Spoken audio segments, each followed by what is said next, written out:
donar-vos la benvinguda a este acte que hem organitzat des de Compromís per parlar de qüestions tan fonamentals com és l'emergència climàtica i les polítiques verdes.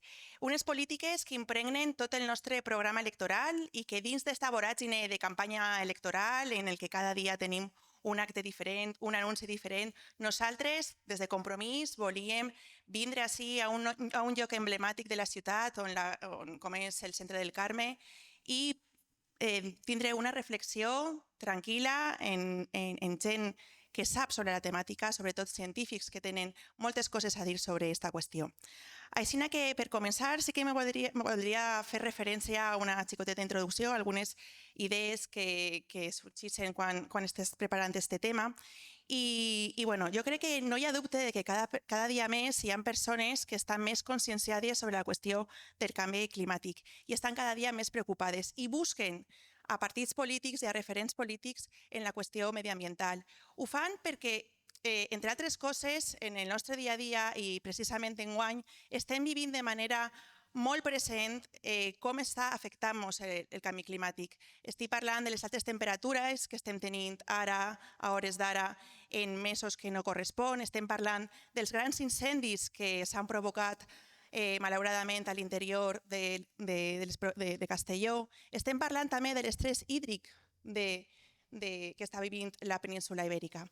Aleshores, les nostres polítiques i les nostres idees per salvar el clima, per salvar el planeta, les nostres polítiques que ajuden també a frenar la pèrdua de diversitat que estem vivint i aquelles que volen construir una mobilitat i una agricultura que estiga més arrelada al nostre territori, que siga més sostenible, totes aquestes coses arriben a la gent i a l'hora de votar també determinen el seu vot. Altra qüestió que volia assenyalar i que per a Compromís també és molt important és la qüestió de que nosaltres sempre insistim en una idea, i és que quan parlem de canvi climàtic també ho fem des d'una perspectiva social, perquè sabem que les persones més vulnerables, les persones que pateixen pobresa sobretot, són les persones que pateixen també o tenen més risc de caure en una vulnerabilitat climàtica. I és per això que des de Compromís, els nostres companys i les nostres companyes que estan a la conselleria, que estan en els ajuntaments, treballen des d'aquesta perspectiva, des de la perspectiva climàtica i des de la perspectiva social. I per això avui hem convocat aquesta taula redona en la que també hem convidat a Fernando Valladares, que és un científic divulgador i amb un prestigi a nivell de l'Estat, però a nivell internacional també, per aprofundir sobre aquestes qüestions i també desenvolupar un poc més el nostre programa electoral. Però per a començar, ens agradaria introduir la paraula a Isaura Navarro, que és la nostra consellera, és la nostra consellera de Transició Ecològica, una persona molt valenta que està demostrant en el seu dia a dia com afrontar la crisi climàtica. També està entre nosaltres Àgueda Micó, que és secretària i portaveu de Compromís, que ens explicarà tot el que s'està fent des dels ajuntaments i des de la perspectiva municipalista per la qüestió del canvi climàtic. I també està el nostre company benvolgut Juan Bordera, que ens explicarà un poquet més qüestions sobre la transició energètica necessària que hem de fer per a assolir els nostres objectius climàtics que tenim i que ens hem posat com a reptes. Així que dono la paraula a Isaura. Gràcies.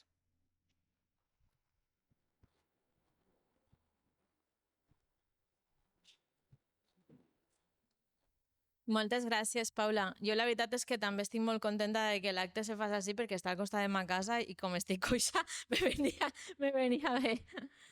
Bé, la veritat és que a mi m'han dit que me tocava parlar de lo que s'ha fet en la legislatura i així la veritat és que n'hi ha molts companys i que saben perfectament el que s'ha fet en la legislatura perquè la legislatura de Compromís té molts protagonistes.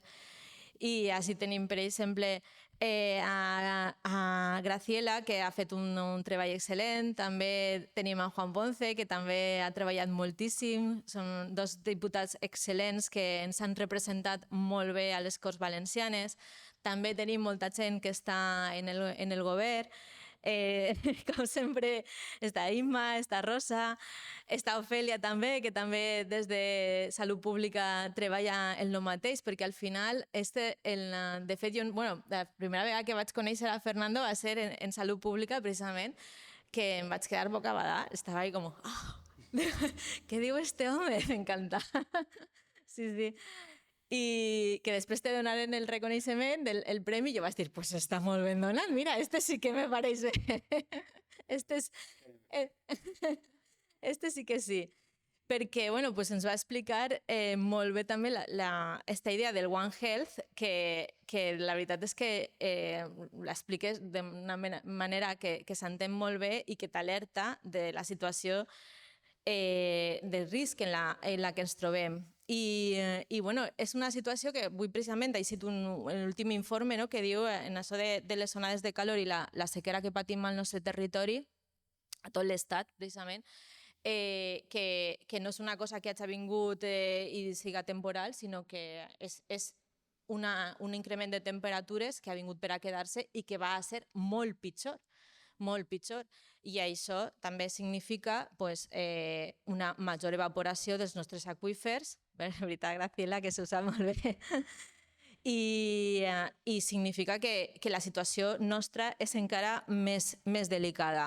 Aleshores, què fem nosaltres? Doncs, òbviament, n'hi ha dues línies d'acció. Una és la lluita contra aquesta situació climàtica i la de l'adaptació, perquè la realitat és que, com sempre diem ja, el canvi climàtic està ací. Portem molts anys, també s'ha de dir, des de l'esquerra, anunciant que o preníem mesures o arribaríem a aquesta situació. Ara ja estem, ja patim el canvi climàtic i aleshores les vies són dobles, també aquesta adaptació. De fet, la Comunitat Valenciana està precisament dins de les regions d'Europa triades per la Unió Europea per la missió d'adaptació climàtica. I perquè també som una referència, per una banda, en les coses que fem i també al mateix temps som epicentre dels problemes, perquè estem així en la conca mediterrània on anem a patir i patim més problemes que en altres regions. Aleshores, el problema evidentment és major i els reptes majors. I què fem? Doncs tenim, per exemple, una llei de canvi climàtic que està a l'avantguarda de les normatives estatals i que el que fica són molts deures damunt la taula, com per exemple aquesta aprovació necessària d'una estratègia global d'adaptació que toca tots els espais, perquè clar, això de la lluita contra el canvi climàtic no és una cosa que se pugui fer des d'una conselleria soles ni des d'una direcció general, sinó que, òbviament, és absolutament transversal. De fet, m'estava comentant el president de la Unió, que és la Unió de Llauradors, me comentava este matí que ells volen que se separe la Conselleria d'Agricultura de la de... vaig a dir-li canvi climàtic, perquè va abreviar. I entonces ell me deia, ja, jo entenc que és important, però és que és important per a tots els sectors. I jo li deia, doncs en això tens raó, perquè efectivament és una qüestió transversal que ens ocupa i ens ha de preocupar a tots. I per això també, per exemple, hem aprovat una llei de residus i economia circular fonamental que afecta també a tot el sector empresarial. Però bueno, i també hem creat aquesta agència de canvi climàtic per a fer aquesta tasca absolutament transversal. I en aquesta preocupació, òbviament, ens preocupa el nexe aigua, energia i alimentació, perquè ja sabeu que, a més, la situació en aigua és molt delicada, en energia també, i tot afecta també a l'alimentació. Aleshores, parlem de sobirania hídrica, de sobirania energètica i de sobirania alimentària. En quant a l'aigua, el que hem fet és recuperar l'Observatori Ciutadà del Cicle Urbà de l'Aigua, precisament també per a garantir transparència, i per el que apostem és per la remunicipalització, que des de l'administració pública se recupere el control d'una qüestió tan fonamental com l'aigua. Però al mateix temps el que tenim és una empresa pública de gestió de l'aigua, de totes les inversions que s'han de fer per a la depuració i reutilització després d'aquesta aigua. I això, les inversions se fan en el cobro d'una tassa que és la de sanejament, que en altres comunitats autònomes, com per exemple Madrid, que això dels impostos en Madrid pues no s'estila, no? Sí, la llibertat de... Sí. Doncs bé, nosaltres tenim la llibertat de comptar en l'aigua depurada que després podem reutilitzar per a que retorne a regenerar els aqüífers i també per a l'agricultura gràcies a les inversions que podem fer en el cobro d'esta tassa de sanejament d'aigües. Jo us he de dir que quan arribarem al govern, fa 8 anys, l'EPSAR, aquesta empresa de depuració d'aigües, tenia un deute de més de 700 milions d'euros. Això sí, 10 persones en la presó, condenats, ja sabeu, traductores romanes i aquestes coses, no?, del Partit Popular.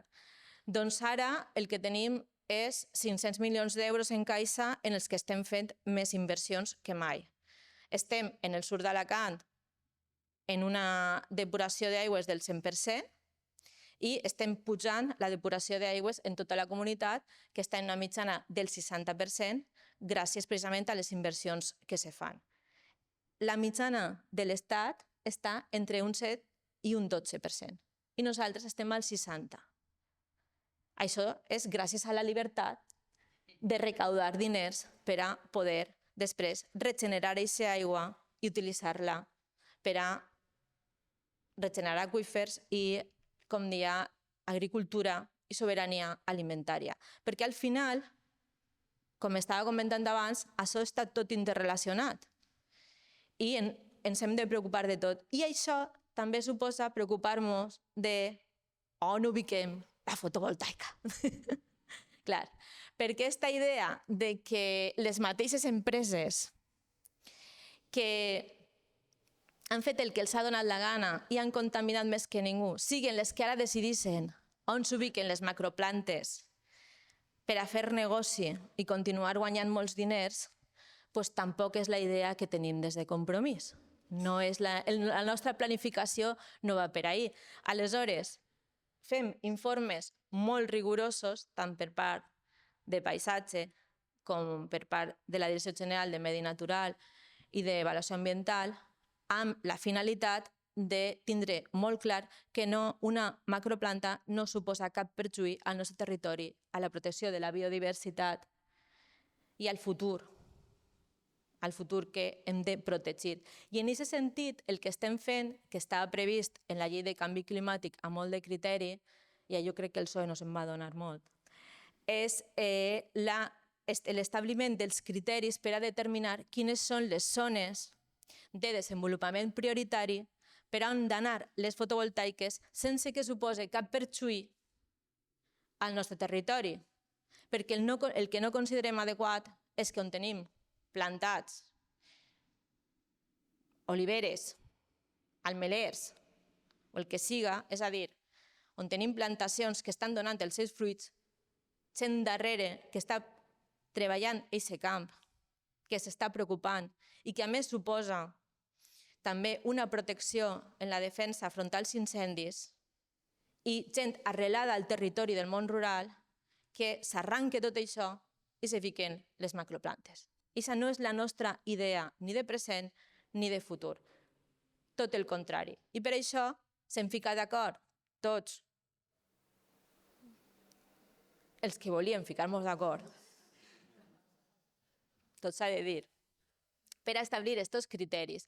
I ara els estem aplicant en el mapa del nostre territori per a estudiar les possibilitats que tenim en el resultat, que és un percentatge de territori superior al necessari, que és el que ens marca el Ministeri.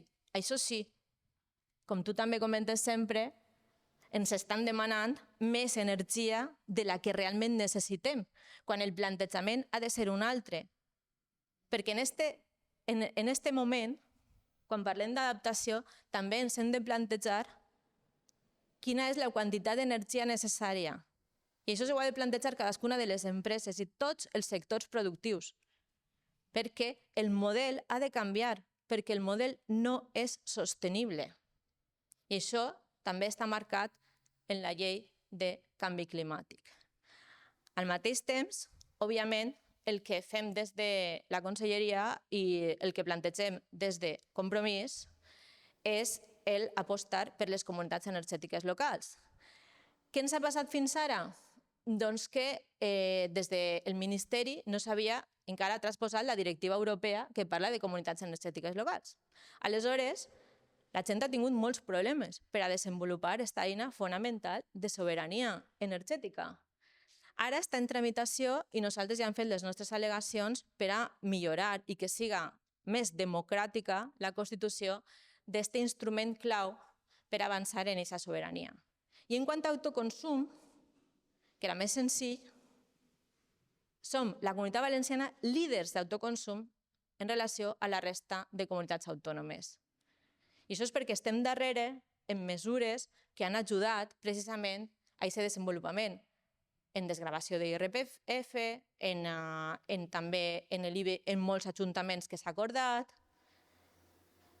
i en les ajudes que anem donant a poc a poc, com podem, en els diners que se'ns envia des del Ministeri dels repartiments dels fons europeus.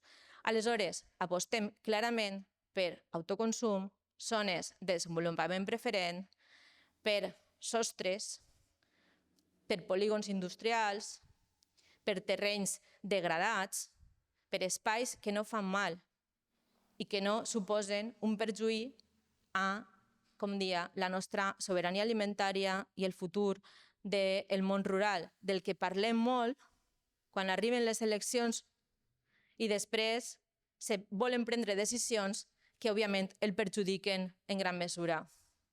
I quan parlem d'alimentació, doncs, òbviament, protegim la nostra agricultura i ramaderia, però també podem fer moltes coses per a que aquesta siga més sostenible.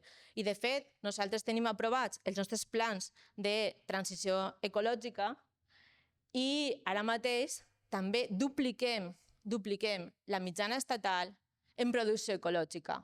Estem ja en un 20% de la superfície cultivable, quan la mitjana de la resta de l'Estat està en un 10%. Aleshores, fem els deures i treballem per les nostres sobiranies. I això és clau per a tindre clar aquest futur necessari per al nostre territori.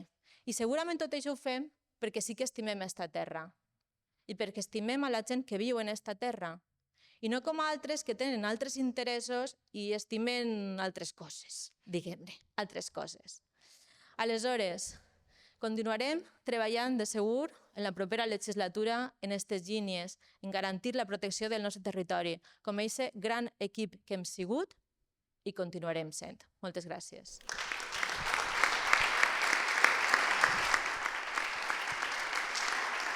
La producción industrial de carne, le llaman la pandemia silenciosa.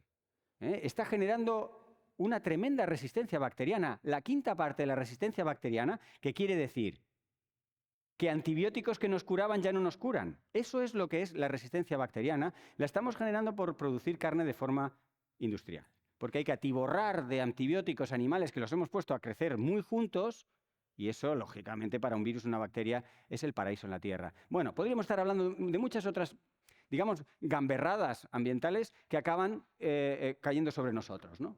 Y el cambio climático, que es uno de los protagonistas, porque es, digamos, muchas veces resumimos que es más corta la lista de las cosas que no afecta al cambio climático que la lista de las cosas que afecta. Afecta a muchísimas cosas, desde actividades económicas hasta nuestra salud, prácticamente todos los aspectos de la vida cotidiana, profesional de nosotros está afectada por el cambio climático. Y uno de los mensajes, ya se ha dicho en las primeras palabras, es presente. Hemos puesto tanto énfasis en los modelos, en los escenarios, en las predicciones, que si a mitad de siglo, que si la Agenda 2030. Ojo con la Agenda 2030.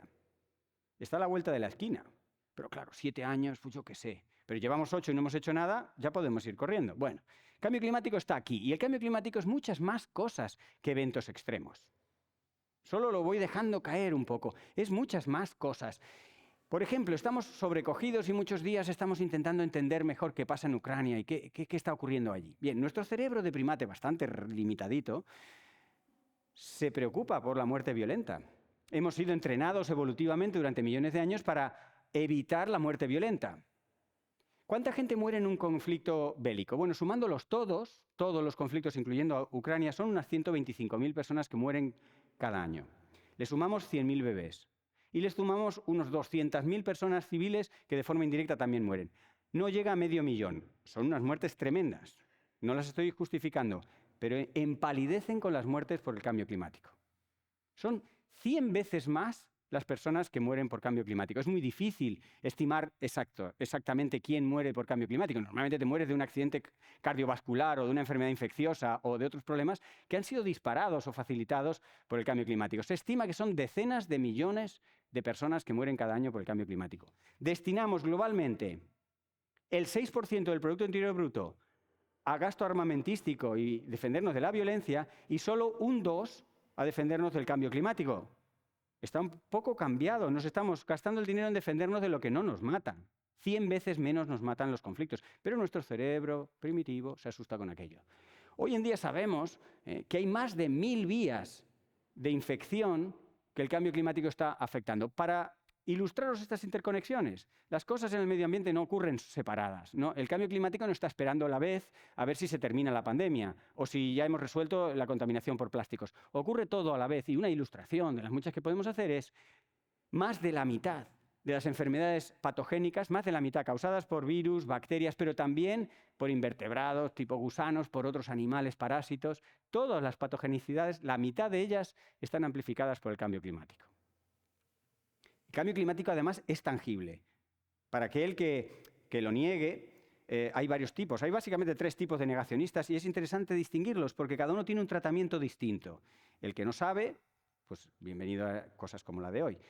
El que tiene una presión del egoísmo tremenda que no puede dejar de emitir porque es que no puede, pues ese se le denuncia, primero socialmente, después por lo judicial. Y el tercero es una patología muy común, desde que el mundo, es negar las cosas porque estás con algún problema psicológico y requiere atención psicológica. Cada uno tiene un tratamiento y cada uno tiene una causa. No tenemos que confundir unos con otros porque no vamos a resolver nada. Y el cambio climático es tangible.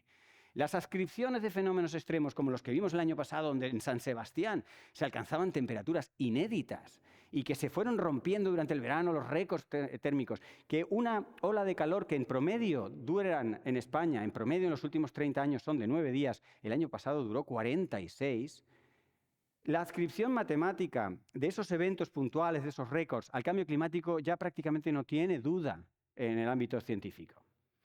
El Mediterráneo que nos rodea y que nos encanta, el año pasado estuvo muchas semanas en temperaturas tropicales. Esas temperaturas de 30 grados no solo es una amenaza para el turismo, para aquel que le siga preocupando mucho el dinero antes que la vida de las personas, sino que disminuye la productividad. Y muchos dirán, bueno, ¿y esto de la productividad? Bueno, la productividad tiene que ver, por ejemplo, con la captación de carbono y también con la producción de peces. O sea que son cosas muy tangibles. Bien, y otras cosas tan tangibles o más. De toda la vida ha habido danas y gotas frías al final del verano, pero la intensidad de las danas, la ventana del tiempo de las danas y gotas frías, que empiezan ya a principios de agosto y no a finales, y que se extienden hasta octubre, el riesgo de dana, la intensidad de las mismas, la duración de las mismas, al igual que ocurre con los huracanes en la zona del Caribe, pero que es que el Mediterráneo empieza a tener sus propios huracanes, que se llaman medicanes. Que por la orografía nos salvamos un poco, porque la orografía mediterránea no facilita que los huracanes entren, ¿no? por esas montañas, que rompen un poco las células ciclónicas. Pero a pesar y todo, ya ha habido y está habiendo huracanes fuera de ámbito tropical, como es en el Mediterráneo. Y ya se ha mencionado también el incendio de Castellón. Empezamos el 2023 batiendo récords. El mayor incendio, de los incendios grandes, el que ha ocurrido más temprano en la historia de España. Marzo no es un mes para grandes incendios y Castellón se desató uno. Pilló un Castellón seco, de hacía muchos meses que no, el suelo estaba seco, la vegetación estaba seca. En cuanto hubo una pequeña negligencia, un pequeño problema, que hubiera quedado en un incendio pequeño, se convirtió en un gran incendio. Estos incendios grandes van a ser, por desgracia, uno de los escenarios a los que nos tenemos que habituar. Y aquí tenemos que aliarnos con la biodiversidad. La biodiversidad no es solo territorio de perroflautas y abrazaárboles, que también necesitamos la biodiversidad. No solo somos biodiversidad, la necesitamos intrínsecamente. Genera protección ante pandemias. El mecanismo lo podemos explicar luego. pero genera protección ante incendios. Los bosques ricos en especies son más ignífugos que un bosque monoespecífico de palma de aceite o de pinos. La biodiversidad es a la que amenazamos muchas veces sin saber, en realidad es una biodiversidad que nos protege. Así que es por nuestro propio bien, no solo por ese legado a nuestros hijos. Como de ética vamos justos, no vamos a poner mucho énfasis en eso del legado a nuestros hijos, porque hay mucha gente que dice o no tengo hijos o me da igual, que se busquen la vida. Bueno, pues aparte de esa connotación, vamos a cuestiones presentes, actuales, urgentes. La biodiversidad nos protege de muchas cosas. Y la pisoteamos alegremente. Como mucho nos preocupa un lince, un águila, que son figuras estupendas, ¿no? Pero ¿quién se va a preocupar por otras formas de animales y plantas inferiores? Bueno, pues veamos las conexiones con la función, la productividad y un montón de cosas, ¿no? ¿Cuál es el origen de ese cambio climático del que estamos hablando? El origen podemos verlo en un tema físico, ¿no? Los gases de efecto invernadero que atrapan la radiación. No, hay un origen mucho más interesante y espeluznante a la vez. El haber convertido la producción de energía en un negocio. Claro, para ser muchos teníamos que producir energía y eso lo hemos hecho estupendamente. Pero nos encontramos con una forma de energía concentrada, fácil, como es el petróleo, y la hemos usado como si no hubiera un mañana. Pero no es solo, digamos, una negligencia de usarla mucho. Es que hemos invertido, y esto es una cosa que la iré repitiendo o la insisto mucho, el orden de los factores altera el producto. No es lo mismo producir energía y hacer negocio que hacer negocio y producir energía. Del mismo modo que no es lo mismo educar, curar y luego hacer negocio, que hacer negocio y luego ver si curas. Porque si tú haces negocio y a ver si curas, nunca prevendrás. La prevención no da dinero. Por eso se invierte solamente un 1% en prevenir las enfermedades, porque no da dinero. No hay héroes de la prevención, hay héroes de la salvación. Cuando ya están enfermos, salvamos. Eso es a lo que estamos acostumbrados y nos hemos acostumbrado a violar los derechos humanos, porque todos estos son violaciones flagrantes de derechos humanos que se pueden ir numerando, porque priorizamos el negocio, pero que no estoy en contra de hacer negocio, pero ojo, muchos de nosotros apreciamos la vida humana. Yo ya no me atrevo a decir cuántos. Seguimos aferrados a los combustibles fósiles y hay debates que no tienen lugar. El debate de los subsidios, ¿hasta cuándo vamos a seguir subsidiando los combustibles fósiles? Pero se puede ser más esquizofrénico, ya que antes se ha hablado de patologías psicológicas. La esquizofrenia es un desdoblamiento de personalidad y tenemos gobiernos esquizofrénicos, no en este país solo o en esta comunidad que pudiera haber, no quiero decir nada. Tenemos en todos los países desarrollados gobiernos que firman el Tratado de París, que dicen reducir emisiones y subvencionan la principal fuente de emisiones, que son los combustibles fósiles. ¿Me lo puede alguien explicar? Bueno, un pequeño desajuste. No es muy pequeño, pero sobre todo que es que no se habla. Si tú tienes la desgracia de tener un hijo toxicómano y le pagas la droga, ¿no vas a hablar de eso con el médico que le has puesto a tratarlo? Pues eso es lo que nos pasa con el petróleo. El cambio climático no va a durar mucho tiempo. Esta crisis, este conflicto entre el cambio climático y nuestra civilización no va a durar mucho tiempo. Esto parecería una buena noticia, pero es escalofriante porque tiene dos posibles finales. Uno, estamos vivos y vivimos para contarlo, y otro, los que desaparecemos nosotros, por lo que os decía de los límites planetarios. El cambio climático y la pérdida de biodiversidad están llevándonos, colectiva y planetariamente, a violar límites de funcionamiento, de temperatura, de características que son esenciales para nosotros. Así que por eso no va a durar mucho tiempo. Estamos en un momento histórico, que nos puede dar mucho miedo, es verdad, el tener una responsabilidad en la historia da miedo. Bien, un poquito de miedo y luego un poco de valentía de hacer cosas. Vamos a intentar resolver el lío en el que estamos metidos, ¿no? Pero desde luego, con dinero no se resuelve esto. Solo en dónde ponemos el dinero, pero no es cuestión de más dinero. Tenemos tendencia a más, siempre más, no. Menos, y bien pensado, y orientando dónde se pone el dinero y revisando las prioridades. El dinero trae pobreza ambiental. Los economistas han vivido, y muchos de ellos todavía viven, y para vergüenza del mundo académico todavía siguen enseñando, en algunas facultades de economía, que cuando sube el Producto Interior Bruto, sube la tecnología, y con esa tecnología disminuye nuestra huella ambiental. No se ha visto nunca. Como tantas cosas en la economía, queda en los libros de texto. Lo que se ven son cosas como Whitman y colaboradores que resumen la evolución de muchos países y ponen una larga base de datos y dicen, cuanto más dinero, más emisiones, cuanto más dinero, más contaminación, cuanto más dinero, más riesgo de pandemias, más degradación ambiental. Nunca se ha visto ese momento que el dinero, medido con el Producto Interior Bruto, una de las cosas que deberíamos dejar a un lado y no celebrar por las noches en el telediario, ha subido el Producto Interior Bruto mal, lo hemos comentado muchas veces, un incendio sube el Producto Interior Bruto. ¿Cómo nos vamos a alegrar de que suba el Producto Interior Bruto? En fin, bueno, daría para mucho. ¿Cómo estará la cosa, ambientalmente hablando, que con lo que cuesta sacar un derecho humano universal, las Naciones Unidas se esforzaron el año pasado en ponernos en bandeja un nuevo derecho humano universal? Eso cuesta mucho. El consenso de muchos países, el trabajo legislativo y jurídico y administrativo de horas de mucha gente, y nos han puesto un nuevo derecho ambiental. El derecho ambiental a un medio ambiente limpio y saludable es un nuevo derecho humano universal, que por supuesto estamos violando como todos los demás. Pero bueno, tenemos una herramienta ahí. Es una herramienta para cambiar la sociedad. Y claro que es posible cambiar el cambio climático, revertirlo. Esta es la parte en la que me pongo un poco más positivo. Y os agradezco que hayáis venido aquí, porque claro, venir a escuchar a una persona que dice que todo está fatal, todos tenemos otros planes, ¿no?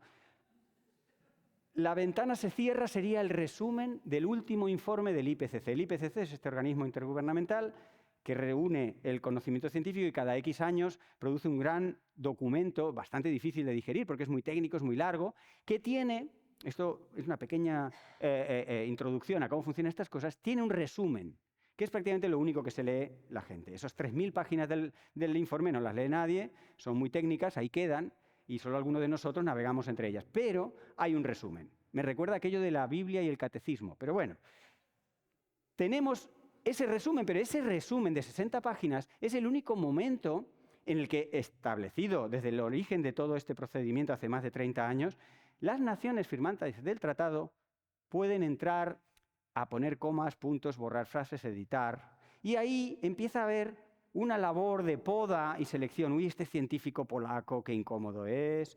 Uy, este español tenía que ser, fíjate cómo nos pone. Vamos a quitar Arabia Saudita, por supuesto, hombre, hay que producir un poquito más de petróleo. Y al final queda un resumen que no es que sea falso, porque no pueden falsear la realidad, pero está tan pulido que ha quedado irreconocible. Y eso es lo que ha provocado algunos de los movimientos, tanto juveniles como incluso científicos, de revolución, rebeldía. Ya no sabemos si ese es el lenguaje. Yo no quiero mandaros ahora a las barricadas, pero indudablemente hay que mostrar una cierta, primero, sorpresa, y después esta sorpresa transmitirla en una señal de algo. Esto no nos cuadra, a los científicos no nos cuadra ese resumen y la inacción climática de tanto tiempo.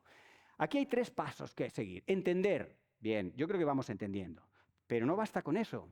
La parte de entender los científicos tenemos mucho, porque lo estudiamos y porque lo intentamos explicar. La segunda parte, decidir. Ostras, ahí ya los científicos nos vamos echando un poquito atrás. ¿Tú qué opinas, Fernando? Pero bueno, da un poco igual. Yo he ido mucho al Senado y al Congreso y no han hecho ni puñetero caso. Pero bueno, se supone que ayudamos a decidir, pero ya nuestra función se va alejando. Y finalmente actuar. Actuar no vamos a actuar con la cabeza. Sería una excepción. Y esta sería, para mí, el momento en el que como científico me quito del juego y digo, pues formamos parte de una sociedad que el 90% de las decisiones las toma con el corazón. Incluso psicológicamente, y me ha dado por la psicología. Está lo que se conoce como los atajos heurísticos. Los atajos heurísticos, para búsqueda en Wikipedia, son atajos que hace nuestra cabeza para no estar teniendo todo el rato que tomar decisiones con la cabeza, que es que la cabeza cuesta mucha energía moverla. Así que asumo completamente que necesitamos emoción y que solo a través de los sentimientos y de la emoción lograremos actuar. El último paso os lo dejo a vosotros y vosotras. Pero indudablemente los científicos decimos, oye, no sé muy bien cómo se logra esto de la acción, pero hay que hacerlo. La ventana, esa que os decía, se cierra. Y eso quiere decir que la ventana todavía no está cerrada, parte optimista, pero se está cerrando. Si no espabilamos, la distancia entre dónde deberíamos estar y dónde estamos entre las emisiones no para de crecer. Porque habíamos dicho de irlas bajando, pero seguimos subiendo. Entonces, pues esto no va a cuadrar nunca. Y ya que hemos hablado un poco del sector alimentario como una de las soberanías que uno puede aspirar, fijaros, el sistema alimentario global tiene un margen de mejora tremendo, pero tremendo. Por supuesto que muere 1 millón de personas, el doble que sumando todos los conflictos bélicos y violentos, el doble mueren por comer carne roja en exceso. Fijaros si no hay margen de mejora. No quiero decir que todos tengamos que ser vegetarianos, pero indudablemente en el mundo hay mucha gente que come mucha más carne de la que su cuerpo puede asumir, ¿no? Y a su bolsillo. Porque cuanto más Producto Interior Bruto, más carne se incorpora a la dieta para matarte y para matar al planeta. Estas son cosas difíciles de explicar a ese amigo extraterrestre con el que a veces paso una tarde conversando. El sistema alimentario está arriba de todo. Veis que tenemos los transportes, la industria, la electricidad. El sistema alimentario en emisiones está a la par que esos otros. Es muy importante la cantidad de emisiones debidas al sector alimentario. Lo estoy poniendo un poco como ejemplo, bueno, podemos desarrollarlo todo, pero fijaros la línea verde, hablábamos de que esta era la parte más positiva. Bien, la línea verde es lo que se puede remediar, revertir, es lo que podemos disminuir en emisiones, es un 44%, casi la mitad de las emisiones de un sector tremendo, vital, importantísimo como es el alimentario, se puede gestionar mucho mejor y pasar a la mitad de emisiones. O sea que es un ejemplo más de que se puede. Y si a alguien le preocupa cómo hacerlo, los científicos van poniendo, y se habla de agricultura regenerativa, y un artículo en la revista Journal of Ecology el año pasado, después de 10 años de comparar distintas alternativas agrícolas, en otro sitio que también se busca la soberanía de muchas cosas, un poco suicida, que es el Reino Unido. Al irse de Europa, tenemos un experimento. Los científicos estamos encantados desde el punto de vista lúdico y científico del experimento macro que supone el Brexit. Porque estamos teniendo datos de qué pasa en un mundo globalizado cuando unos se desconectan de la nave Tierra, ¿no? Y claro, están teniendo problemas en el sistema de abastecimiento, están muy preocupados con la soberanía alimentaria, pero este estudio británico muestra que no es incompatible tener esa soberanía y producir, siendo compatible con la conservación de la diversidad. Esos pajaritos y esas mariposas no solamente son en homenaje a los amantes de la naturaleza y a los naturalistas, son algunas de las especies que se empleaban en este estudio para comparar distintos modelos agrícolas y ver que no estaba comprometida a medio plazo, indudablemente. Si tenemos en la cabeza cosas modalidad pelotazo, es decir, yo pongo 1 euro hoy y mañana quiero 1000, eso del pelotazo con la naturaleza no funciona muy bien. Pero si tenemos un poco de tiempo, paciencia, e implementamos las cosas, en pocos años, tampoco estamos hablando de siglos o milenios, en pocos años empiezan a ver los resultados. Y, de hecho, invertir en la naturaleza es de las cosas más rentables. Sigo dándole munición al que está preocupado por la economía. Para mí la economía debe ir subordinada a la política, debe ir subordinada a los derechos humanos, pero como todavía hay mucha gente que le preocupa el dinerito, bueno, pues es mucho más barato invertir en la naturaleza que nos proteja que protegernos de lo que causamos rompiendo la naturaleza. Y con las pandemias se vio, durante el confinamiento, Dobson y colaboradores cuantificaron cuánto cuesta hacer frente a la COVID frente a prevenir todas las pandemias. Las pandemias tampoco están en cola. En un momento dado, ojalá no ocurra, pero podrían darse 2 muy seguidas o a la vez. Bien, prevenirlas todas son unos mecanismos que cuestan muchos millones de dólares, pero es 1000 veces más barato que hacer frente a solo una de ellas. Y con el cambio climático os podría poner muchas cifras para marearos, pero quedaros con el concepto de que no tenemos dinero para hacer frente a los impactos que ya está causando el cambio climático. Claro, ¿qué pasa cuando no tienes dinero? Si estás en un restaurante tienes que salir por patas o te hacen lavar, ¿no? Los platos. Vale. ¿Qué pasa a nivel planetario si no tienes dinero? Algunos sí tienen dinero. Esos no tienen problema.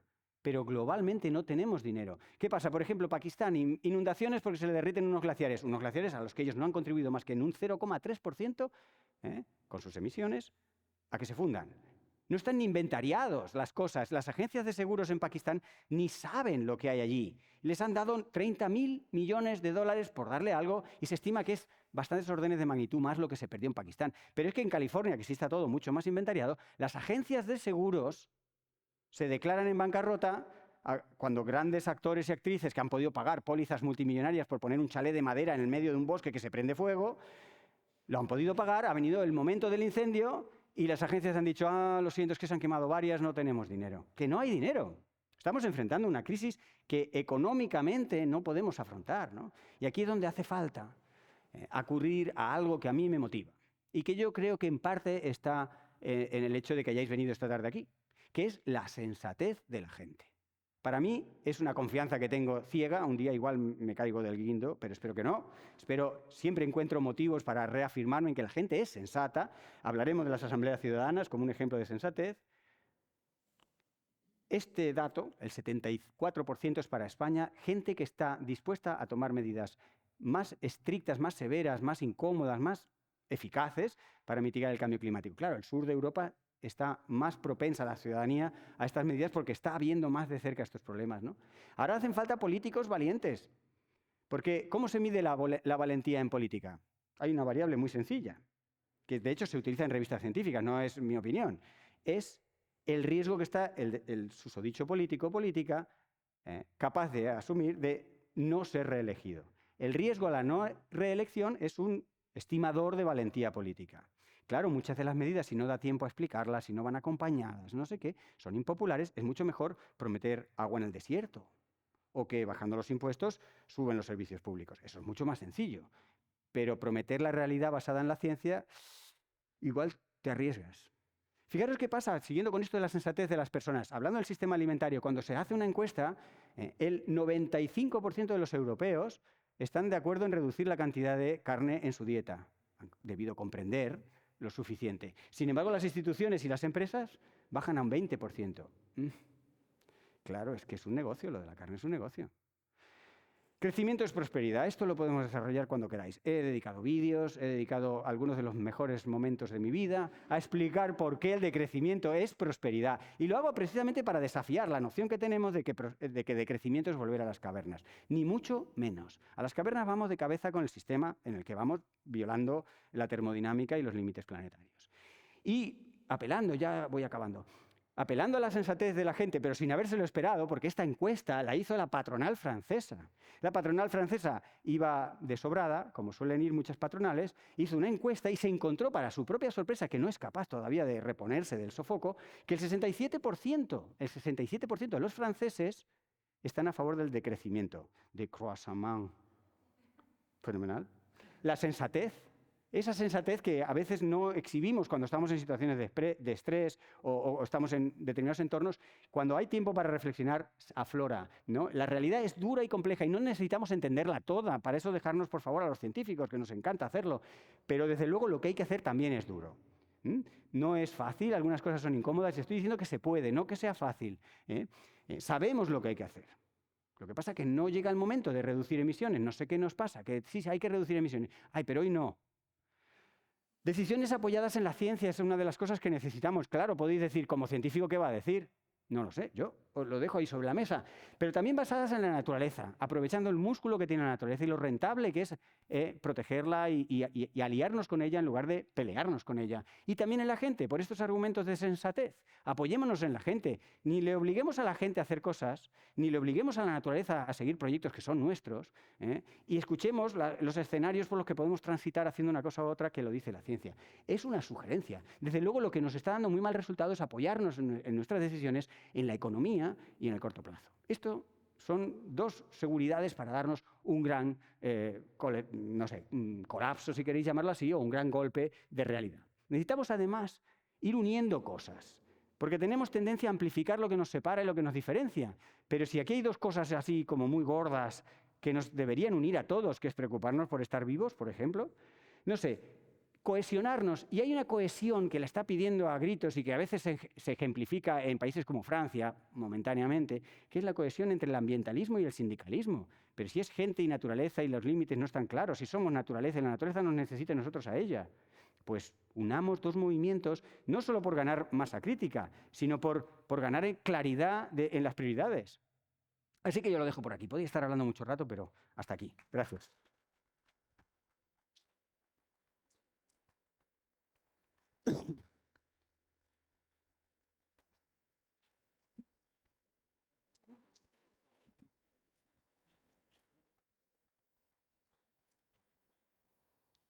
Bueno, després d'esta magnífica intervenció de Fernando, jo vaig a tornar-vos un poc a la vida terrenal de la política institucional valenciana. La veritat és que nosaltres tenim una paraula en valencià que en Compromís la utilitzem molt per parlar de sensatez, que és el trellat. Trellat. El trellat. I, a més, crec que és un dels valors que quan es parla de Compromís, veritat, sempre posem damunt la taula. Perquè Compromís som un projecte polític que treballem des del trellat. Per tant, estem totalment en sintonia. Jo sí que voldria explicar-vos un poc, i Saura vos ha explicat molt bé quin és el treball que s'està fent en Compromís des de les institucions, sobretot des de la Conselleria de Canvi Climàtic, Emergència Climàtica, Agricultura, Medi Ambient, que portem liderant des de l'any 2015, però és veritat que el treball de Compromís, a banda de ser un treball que desenvolupem concretament en aquesta conselleria, l'hem desenvolupat en el conjunt del govern de la Generalitat, però també en el conjunt de tots els ajuntaments dels que formen part en el País Valencià. I així sí que voldria explicar-vos que la política pot servir per a moltes coses, no? Pot servir per acabar i extingir la condició humana. És una de les coses que està damunt la taula, perquè al final la política és la gestió dels conflictes, de les fractures que hi ha en una societat, en una comunitat política, i aquestes fractures socials, doncs una de les més importants, sempre ha sigut al llarg de la història de la humanitat la dominació dels recursos humans, l'explotació d'aquests recursos humans, també l'explotació de les persones com a recursos econòmics, no?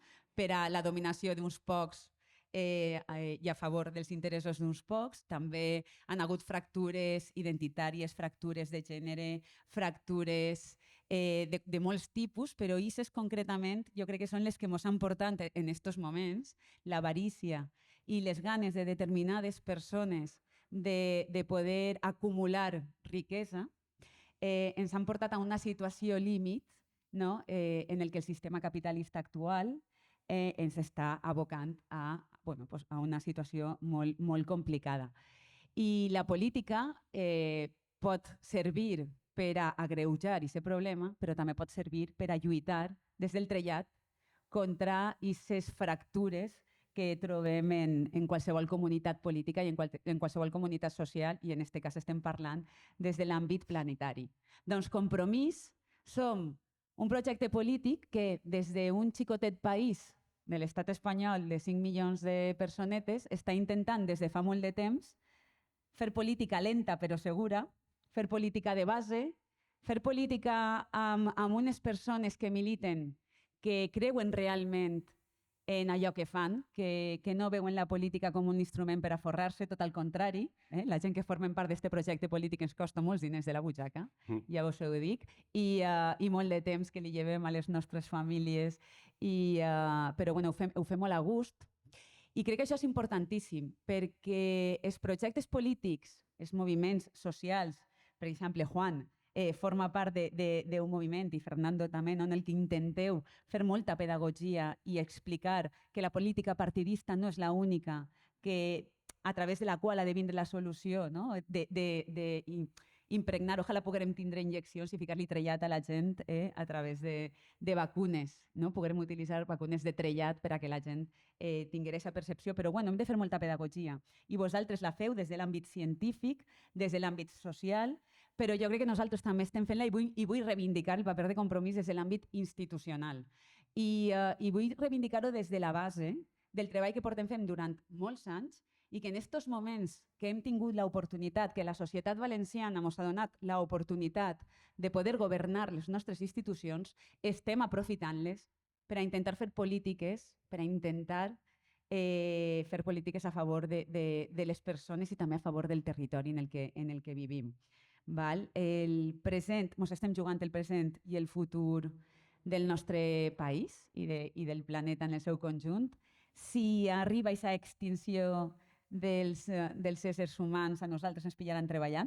Jo crec que això és important. Llavors, això és una promesa electoral que no vos faig per aquestes eleccions, sinó per totes les que vindran. Passe el que passe, vos assegure que la gent de Compromís mos trobareu arromangades treballant per allò que pensem que és millor per a la majoria, i efectivament en aquests moments el decreixement econòmic, l'acabar amb la voràgine del sistema capitalista és bàsic. I hi havia un filòsof que no recordo el nom, de nom impronunciable per una persona dislèxica com jo, que explicava que en aquests moments les persones tenim més capacitat de veure i de percebre el final del món, som més conscients del final del món que del final del capitalisme. Vull dir, estem més preparats i preparades mentalment i psicològicament per a morir, per acabar extingits com a espècie, que no per acabar amb un sistema econòmic i de dominació que ens està portant a aquest espai. Siga com siga. Què estem fent nosaltres? Estem aportant valentia al govern i als ajuntaments. I estem fent polítiques transformadores des de la proximitat, amb un projecte polític de quilòmetre zero, amb un projecte polític que creu molt en que realment les coses es poden millorar si actues, i estem fent-ho conjuntament des de la Generalitat i des dels ajuntaments. I tenim la capacitat de fer-ho, En aquests moments jo crec que Compromís és l'únic projecte polític al País Valencià que té capacitat de fer això, perquè tenim una estructura territorial de militància, de regidors i regidores, 800 persones arreu de tots els ajuntaments del nostre país, amb molts alcaldes i alcaldesses, i amb totes les persones valentes que tenim al capdavant del govern de la Generalitat per a impulsar aquest tipus de polítiques. No som els únics que ho hem de fer, però nosaltres som una eina, som un instrument a favor o en contra del canvi climàtic. I n'hi ha qüestions valentes que han passat, qüestions que ha fet la Generalitat i qüestions que han passat en els ajuntaments. Jo vull ficar damunt la taula la lluita que estem fent contra Compromís contra l'ampliació del Port de València. Jo crec que s'ha de dir, avui així, perquè efectivament hem tingut la valentia de plantar-li cara als nostres socis de govern, que sí que són un poc esquizofrènics, és aixina, però afortunadament existim nosaltres que intentem portar-los i arrastrar-los per el bon camí. I hem ficat damunt la taula polítiques valentes i hem ficat damunt la taula un posicionament valent, no? Fins i tot així la nostra consellera Isaura Navarro ha ficat damunt la taula un recurs en contra de l'ampliació del port per a demostrar que nosaltres no ens arruguem davant dels grans interessos econòmics i no ens arruguem davant dels nostres socis de govern si pensem que no tenen raó. I si això electoralment ens va bé o ens va mal, se'ns dona igual. Això és valentia. Això és valentia, efectivament. I ahí estem, i estem aconseguint, jo crec també, fer molta pedagogia i que la gent entenga que efectivament aquesta ampliació del Port de València, a banda de que acabaria amb l'Albufera de València i amb les platges del sud, econòmicament no reportaria tots els beneficis que uns quants diuen que volen fer. Això per un costat. I s'haurà parlat també de tota la qüestió relativa al territori. Jo voldria agrair així públicament el treball d'Imma i de Rosa en la Conselleria de Territori, on també l'esquizofrènia juga el seu paper amb els nostres socis de govern i la valentia que han ficat també damunt la taula, en companyia també, afortunadament, de la nostra consellera d'Agricultura i Medi Ambient, per a tirar endavant un projecte de planificació territorial que democratitze este canvi energètic que té que haver i que fiqui per damunt de tot els interessos dels nostres pobles, de les nostres ciutats i de la gent que viu en el nostre territori per damunt dels interessos d'algunes grans multinacionals que estan defensant els nostres socis de govern. Igual com la taxa turística.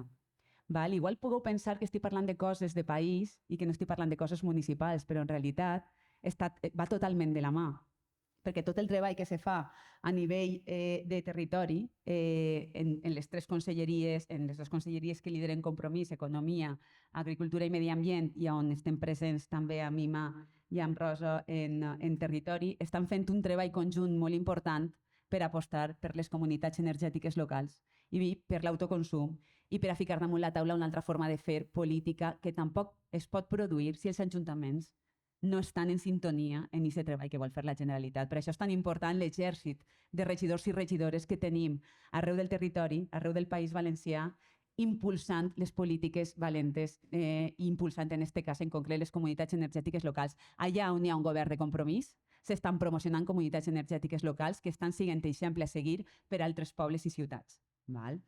Hi ha una altra qüestió fonamental que en estos últims anys està damunt la taula i és l'aprovació i la implementació i la implantació de la taxa turística. Una cosa tan lògica i tan senzilla com que aquelles persones que venen d'altres llocs paguen un impost per ajudar a poder gestionar després i a poder reinvertir aquests diners en cuidar el territori i en cuidar a les persones que formen part d'aquest territori, també ha sigut un problema per als nostres socis esquizofrènics que tenim en el govern de la Generalitat.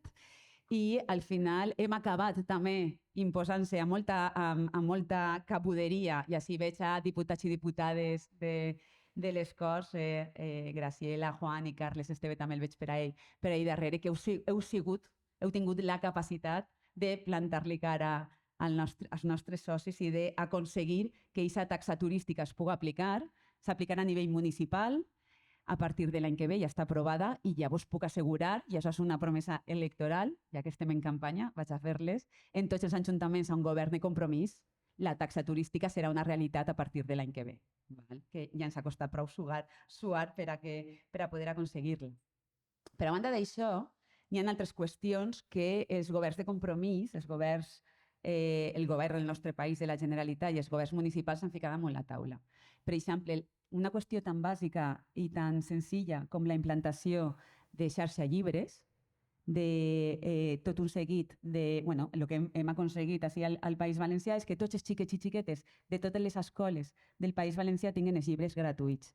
Això, que és una mesura que el que aconseguís és acabar amb la desigualtat social i ajudar a les famílies a poder arribar a final de mes, és que, a més, és una mesura importantíssima de pedagogia dels nostres xiquets i xiquetes que aprenguen a cuidar i a reutilitzar els llibres. I crec que és una mesura que és revolucionària si tenim en compte la necessitat que tenim de fer pedagogia i d'injectar trellat i sensatez, en paraules de Fernando, a les nostres generacions. Fins i tot, una de les propostes que s'ha ficat damunt la taula i que s'està aplicant, ja que està començant a aplicar-se en els municipis per part de la Conselleria d'Isaura en companyia de la Conselleria d'Educació, és utilitzar tots els sostres de tots els centres educatius per a implantar plaques solars i poder tindre autoconsum.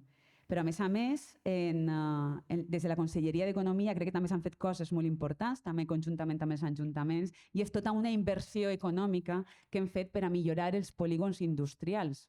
I quan parlem de millorar els polígons industrials estem parlant també de fer-los més eficients energèticament.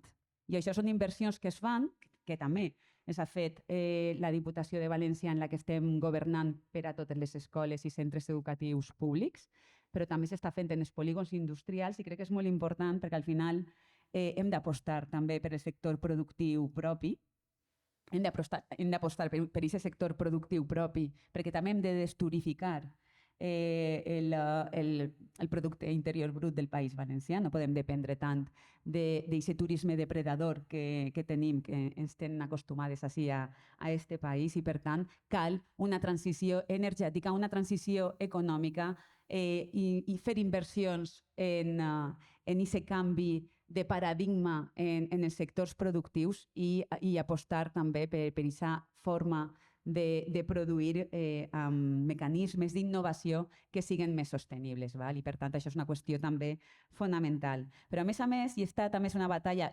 disculpeu que estigui confrontant un poc amb els nostres socis de govern, però crec que és important, no parle dels que no estan en el govern, perquè és que directament són negacionistes del canvi climàtic, són terraplanistes, vull dir, són persones que estan en la part de l'extinció total i absoluta, veritat, de l'espècie humana. Per tant, no vaig a dedicar-los ni un segon, però sí que vull que sigueu conscients de que quan estàs governant i no tens la majoria del govern, la valentia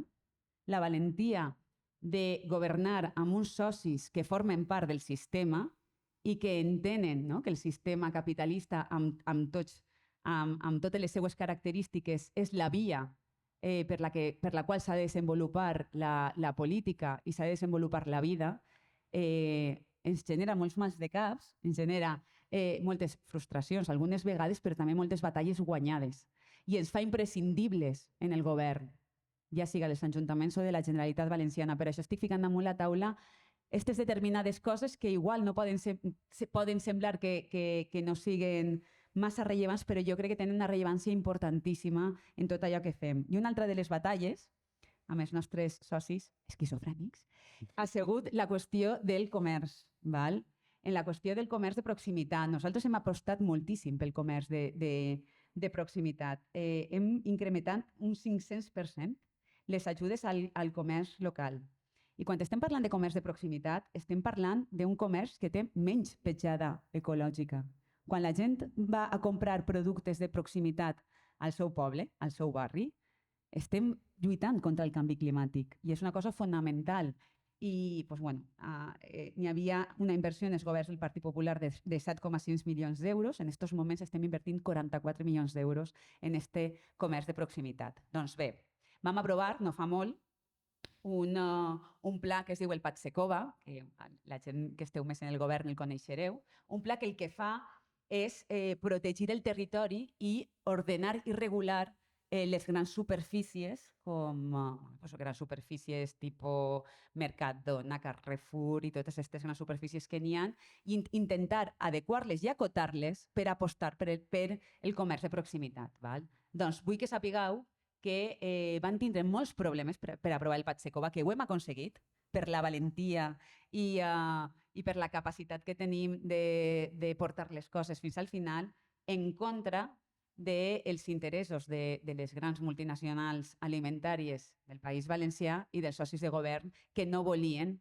deixar de sucumbir als interessos d'eixes empreses. I Compromís vam aconseguir finalment que el Patsecova siga una realitat i controlar l'espai en el territori que ocupen aquestes grans superfícies i limitar-lo, i limitar la capacitat que tenen d'adequar-se i de posar-se en barris, en ciutats, en polígons industrials i en zones urbanes. Per tant, crec que estem aconseguint, amb el trellat i amb la valentia, que moltes de les polítiques que volem fer per almenys, si mos extinguim, no? Morir-se tranquils i tranquil·les, que per nosaltres no ha quedat. Per nosaltres no ha quedat, en això estem. Per això vull, i acabe, vull ficar en valor les polítiques de mobilitat, val? Perquè quan parlem també de canvi climàtic hem de parlar de mobilitat. I València Ciutat crec que és un exemple clau. València Ciutat, que és una ciutat governada per Compromís i que continuarà estant governada per Compromís després del 28 de maig, ha demostrat la capacitat de... Som la tercera ciutat més gran de l'estat espanyol. Som, en aquests moments, hem sigut declarats la ciutat verda europea.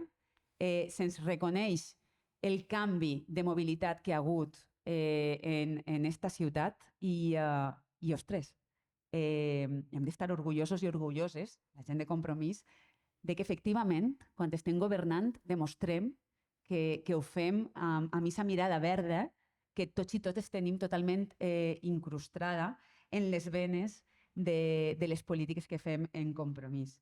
I no vaig a continuar perquè vos podria dir moltes més coses, però espero haver-vos transmès la capacitat de treball, de ganes, d'il·lusió, de valentia que fem perquè les polítiques que realment importen a les persones i que realment importen al territori i que poden marcar la diferència entre tindre un futur un poc més digne per a les valencianes i els valencians o no tindre'l, nosaltres ho estem fent i estem ficant tot de la nostra part, perquè com diu el nostre lema de campanya, nosaltres estem ací per tot el que importa, per tot el que realment importa, i un eix central del treball de Compromís, del que ja hem fet i del que farem, seran les polítiques verdes per a la supervivència dels valencianets i les valencianetes que estan per vindre, encara que igual a Fernando no li agrada tant que parlem d'això, perquè pot ser que n'hi hagi gent que no se senca molt pues això, no? Que diga total, pues fi, pues ja vindran, no? Però és veritat que la gent de Compromís això ho tenim clar i aprofite que estem en campanya electoral i espero que vos hagi servit aquests exemples per a que ens vegeu com un projecte polític que ha de continuar transformant i millorant la vida de la gent amb la valentia i amb el trellat que tenim des de les institucions. Moltes gràcies.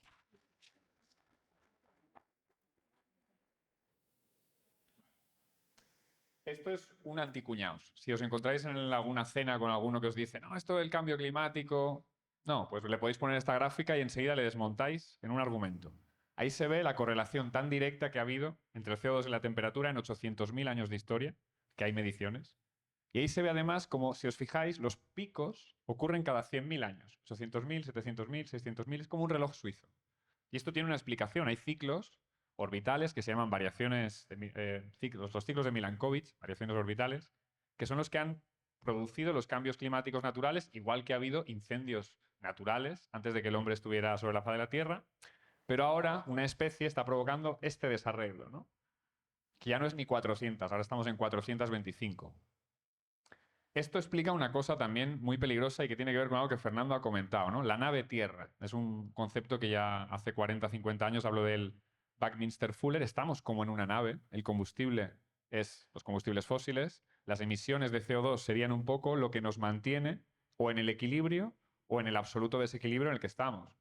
Porque si os fijáis, esos ciclos de cada 100.000 años, ahora nos tocaría bajar. Estaríamos acercándonos hacia una glaciación. Esto es lo que nos tocaría si siguiéramos la proyección, digamos, natural de estos ciclos. Nos hemos saltado totalmente ese ciclo y nos vamos hacia algo que los científicos han denominado tierra invernadero, que igual no es un nombre muy acertado porque parece que vayas a poder cultivar patatas tranquilamente en el invernadero, y igual va a ser un poco más complicado. Yo voy a contaros un poco una historia muy breve de la relación que yo veo que es muy directa y que no se trata a veces como con todo el rigor que se debería en medios de comunicación, ni hablemos, sobre clima y energía, la relación que hay tan directa entre una y otra, ¿no? Una cosa que no se suele entender. La temperatura media del planeta Tierra son 15 grados. Si le aumentamos 1,2 grados a un organismo, a un sistema complejo que tiene 15 grados, es como si le estuviéramos subiendo 3 grados de temperatura a un cuerpo humano, más o menos. ¿Qué le ocurre a un cuerpo humano si tiene 3 grados de temperatura continuamente? Lo que le ocurre es esto. Un fallo multiorgánico. Acabaría, entre comillas, teniendo enfermedades graves, y esto es más o menos lo que le están pasando a los órganos, sistemas clave del sistema Tierra. Estos son un estudio como de vanguardia, que de hecho el IPCC ni siquiera incorpora del todo, que es los puntos de no retorno. Y lo que vemos en este estudio es que de los 16 órganos clave, sistemas clave del sistema Tierra, 9 están ya cerca de su punto de desestabilización total. Y ahí es como un interruptor. Una vez pulsemos ese interruptor, volver a pulsarlo ya no es tan fácil. Y además esto se ve muy bien la relación directa que hay entre todos estos sistemas. Si el deshielo de Groenlandia envía una cantidad de agua dulce y fría a las corrientes, que vendrían a ser como las venas y las arterias, ¿no? Está muy bien el color azul y rojo que le han puesto. Enfría toda esta corriente, ralentizándola. Esta corriente envía patrones de lluvia menos estables al Amazonas, lo que a su vez obviamente emite más carbono a la atmósfera, lo que a su vez agrava los otros ciclos, ¿no? Y en esta relación como de un cuerpo humano, porque en el fondo es tan fácil de entender como que si te falla el hígado, te van a acabar fallando los riñones. Ahí es donde estamos, ¿no? Y ante esta situación, lo que algunas idas de la cabeza, nunca mejor dicho, proponen es una planta en el balcón, ¿no? No sé si lo habéis visto esta mañana.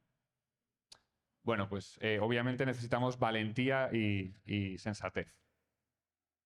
Porque además de estos 16 puntos, la ciencia más puntera lo que nos está diciendo es que 6 de ellos están por debajo de 2 grados el punto de no retorno. Es decir, si llegamos a 2 grados, 6 de estos 16 órganos los habremos perdido para siempre. Bueno, para siempre en escala humana. Obviamente la Tierra volverá a regenerarse y a recuperarse y la vida volverá a surgir, pero igual sin nosotros, como comentábamos ya. Ante esta situación está habiendo un pequeño cambio en la comunidad científica, un cambio que es interesante aplaudir porque así se produce más fácilmente, y es que una parte de la comunidad científica, Fernando es un magnífico ejemplo, está atreviéndose a ser más valiente. Y lo que están diciendo, por ejemplo, en una encuesta de hace 2 años en Nature, la mitad de los científicos, autores y autoras del IPCC lo que dicen es que llegaremos a 3 grados a final de siglo. No hablan ya ni de 2, hablan de 3. Obviamente 3 grados es el fin de la partida. Pero se puede evitar. La cuestión es, si esto es tan grave y la ciencia es tan clara al respecto, ¿por qué no se está haciendo más? Y la respuesta es el otro gran problema. Y es que la crisis energética es, como mínimo, igual de grave. Quizá a largo plazo es menos grave, obviamente, que la extinción de la raza humana, pero desde luego es igual de grave la situación que tenemos, porque el consumo de energía primaria no deja dudas. Estamos hablando de que las renovables, a día de hoy, proveen alrededor del 14-15% de la energía. Voy a tener Que es verdad que se aprovecha más esa energía que la de los combustibles fósiles. Pero no nos podemos hacer trampa. Esta es la brecha que habría que eliminar para no agravar el otro problema, ¿no? Placer. Y además, ahí hay algunos de estos límites de las renovables. Voy a centrarme solo en uno, pero hay más. Para empezar, uno muy claro es que las renovables hay que renovarlas. Es decir, cada 25 o 30 años vamos a tener que cambiar muchas de las instalaciones, lo cual nos impone un límite en la energía que vamos a ser capaces de producir. Muy brevemente, esto lo que relaciona es un poco las diferentes fuentes de energía de las cuales se extrae ahora mismo energía, ¿no? Pues con biocombustibles, petróleo de fracking, arenas bituminosas, petróleo convencional. Y la parte de arriba que va creciendo, creciendo y creciendo es el coste energético de producir la propia energía. Y esto es algo que nos vamos a ir encontrando a medida que vayamos avanzando en esta transición energética, porque hay una cosa que si el cuerpo sirve como para explicar la situación del clima, una metáfora que explica muy bien el tema energético sería un árbol. Tú al principio de coger fruta de un árbol, coges la fruta que está más accesible, coges las manzanas que tienes más abajo y te cuesta muy poca energía acceder a ellas, pero cada vez tienes que ir más hacia arriba en el árbol, cada vez tienes que coger escaleras más altas. Y esto es lo que nos está ocurriendo, pero hacia abajo. Es decir, ahora cada vez tenemos que ir más abajo para encontrar los combustibles fósiles.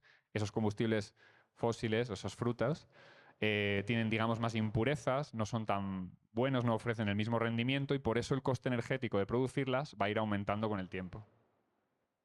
Y además están los límites de materiales, ¿no? Esto es una magnífica referencia de Alicia Valero y colaboradores que son de la Universidad de Zaragoza, que es una de las mejores expertas que tenemos en Europa en cuestión de límites de materiales.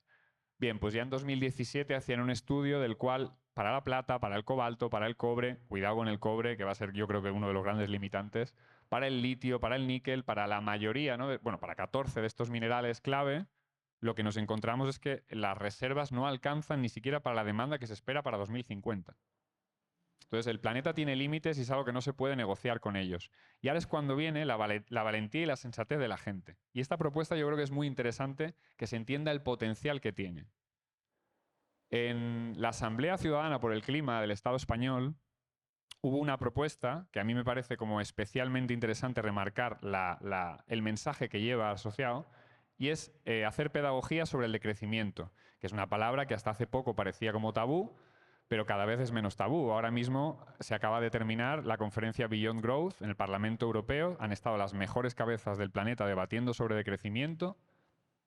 Se ha dado 10 millones a 3 de estos investigadores de euros para que hagan investigaciones al respecto. Cada vez más organismos internacionales, el IPCC, presidentes de gobierno como el de Irlanda o como el de Colombia están hablando de decrecimiento, porque el decrecimiento no es malo. Es decir, decrecer en jornada laboral, ¿le suena mal a alguien? ¿Decrecer en contaminación? ¿Decrecer en estrés? ¿Decrecer en riesgo de extinción? O sea, digamos que decrecer parece como que es malo, pero si o sea, nada crece eternamente. Un edificio que creciera eternamente se acabaría cayendo por la gravedad, una persona que creciera eternamente se partiría la cabeza contra el cráneo, y un sistema económico que pretenda crecer eternamente en un planeta finito, pues como decía Kenneth Boulding, eso o es de un loco o es de un economista, ¿no? Nadie más podría defender algo así. Y lo más bonito de esta propuesta es, ¿con qué consenso creéis que se ha aprobado hacer pedagogía sobre el decrecimiento en la Asamblea Ciudadana, en la cual se elige por sorteo a 100 personas que no tienen, o sea, que tienen como, vienen del urbano, del rural, un poco representan sorteo estratificado, representan un poco a toda la sociedad, es decir, hay gente de todas las edades, de todo tipo de conocimientos, con un 93% de consenso se ha aprobado esto y demuestra que la herramienta funciona. Si tú le das la información a la gente y le quitas la responsabilidad de ser elegidos cada 4 años y le quitas el que muchos otros partidos directamente es que tienen lazos con las grandes empresas, las soluciones que ofrece ese órgano consultivo son mucho más atrevidas y mucho más valientes de las que ningún partido podrá proponer. Y por eso, un partido como Compromís, que está apegado a la tierra, que se preocupa de verdad, legítimamente, por sus habitantes y por su tierra, pues obviamente apuesta ya cada vez más por estas asambleas que yo creo que se tendrían que hacer de casi todos los temas. Se tendrían que hacer de energía, porque es un tema muy complejo, que hay diferentes ramificaciones, ideas, no hay tanto consenso. Se tienen que hacer sobre el clima, se tienen que hacer sobre soberanía alimentaria, sobre soberanía hídrica. Todos estos temas se pueden nutrir mucho de la inteligencia colectiva y gracias a estas propuestas lo que nos vamos a encontrar es que vamos a poder adelantar mucho más rápido procesos que necesitan eso, urgencia en la transformación. Porque esto realmente va de más derechas o más derechos. Es decir, no hay otra... Esa es la disyuntiva en la que estamos. Apostar porque el tren, por ejemplo, vuelva a las competencias a la Generalitat y que se pueda hacer mucho mejor el sistema de cercanías, apostar por una empresa pública de energía. Todas estas propuestas supongo que ahora Paula las comentará con más detalle. Pero acabando esta historia un poco de aparente dificultad, pero que tiene una salida, y es apostar por la gente, volver a confiar en la gente, ¿no? Es como que el sistema, el mayor logro que ha tenido es hacernos creer que ya no podemos confiar ni en el de al lado. Como que, bueno, pues no podemos fiarnos de la bondad de la gente. Y yo quiero creer en la bondad de la gente porque estoy convencido de que las pruebas lo demuestran. Es decir, cuando le damos la información a la gente responde. El problema es que encima los medios de comunicación no ayudan demasiado en esta tarea, ¿no? porque no es casualidad que en precampaña haya algunos programas, muchos de hecho, que estén bombardeándonos con la ocupación, los chemtrails y no sé qué, justo favoreciendo el relato de uno de los dos lados de la partida, que además casualmente son los mismos que defienden los intereses empresariales de esas grandes, pues bueno, monstruos de la comunicación. Y entonces esto va de recuperar el presente para tener un futuro o de volver al pasado. Y todo eso es lo que nos jugamos el 28 de mayo. Así que gracias.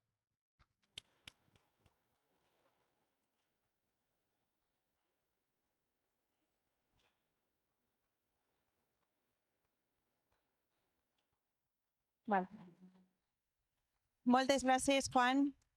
I també agrair a la resta de companys que no estan ara sí, però és normal que en esta voràgine, com he comentat abans, d'actes polítics que tenim, és normal que no puguen estar tot el temps, però jo crec que hem d'aprofitar este ratet que ens queda, que no és molt, per fer un resum de tot el que s'ha parlat i vull començar dient una frase que se diu molt abans de que comenci Madalena en castelló, que és ja el dia és arribat.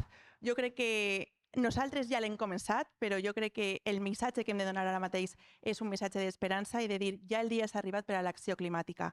La nostra companya Isaura i Àgueda han fet una explicació en profunditat de tot el que s'ha fet fins ara i a mi m'agradaria destacar diverses qüestions. La primera de totes és que sense compromís, i això s'ha de deixar molt clar, sense compromís, no haguérem tingut l'acció climàtica i el canvi climàtic i l'emergència climàtica com a eix fonamental dins del Pacte del Botànic. I és una cosa que hem de tindre en compte i que hem de posar en valor i continuar per aquest camí si és que continuem governant en la pròxima legislatura.